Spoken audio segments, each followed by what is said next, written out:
What is it? That man. I didn't mean any harm. I just stopped to get a drink. No. No. It was that man. That man. There was someone else there. That strange man was there. Now, look, you've had a fright. Hysteria won't solve anything. Now, control yourself.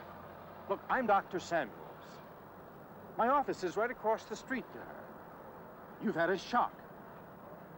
If you would like my assistance, I'll be glad to offer it. Thank you. Could I come with you now? Certainly. I'll take her over to my office. We'll see that she's all right.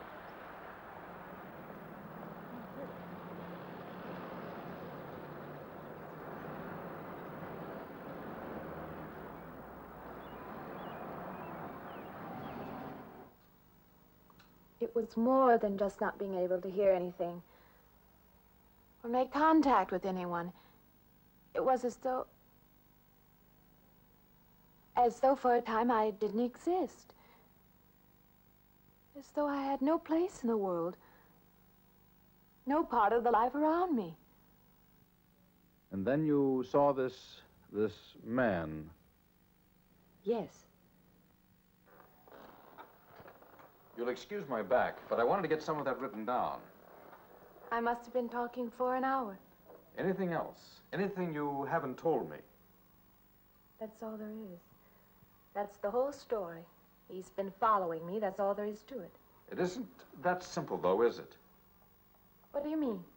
He could hardly have been in the park this afternoon, or one of us men would have seen him. And that night in the hallway, you said yourself the landlady came up a minute later, and she didn't see him, did she? What are you driving at? It's been less than a week since you were in a car that crashed into the river. How you got out of that, no one seems to know. But that experience must have been a serious emotional shock. You think I imagined all of it, don't you? You think I'm insane? I didn't say that. I don't mean that. I'm a competent person. If anything, I'm a realist. I'm not given to imagining anything. Hogwash. All of us imagine things. Have you never heard two men talking behind your back and imagined they were talking about you?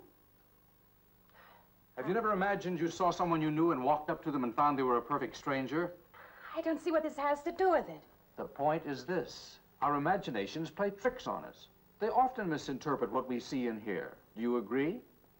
I suppose so. If that can happen in ordinary times, go a step further.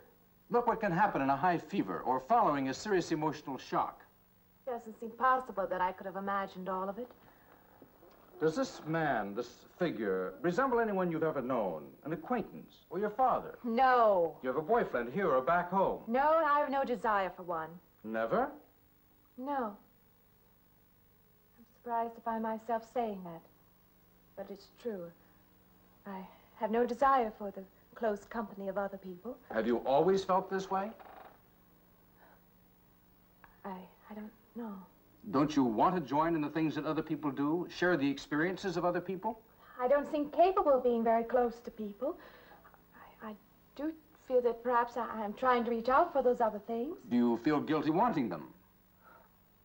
I don't understand you. I'm not a psychiatrist, and perhaps I'm being clumsy at all this. But I am suggesting that perhaps this figure represents a guilt feeling. Oh, that's ridiculous. Maybe. Frankly, I don't know. Well, I know one thing. My imagination is playing tricks on me. I'm going to put a stop to it. You're a very strong-willed person, aren't you? I survived, if that's what you mean. That old pavilion out by the lake. Somehow you associate it with all this, don't you? I could go out there. I could put an end to that, too. I could go out Now, there. don't be hasty. If it is all my imagination, I could put a stop to it. Maybe, but at least someone should be with you. Now, I can't As possibly you say, get away Doctor, now. I'm a person of strong will. And the time to go out there is now. And if I have to, I can go alone.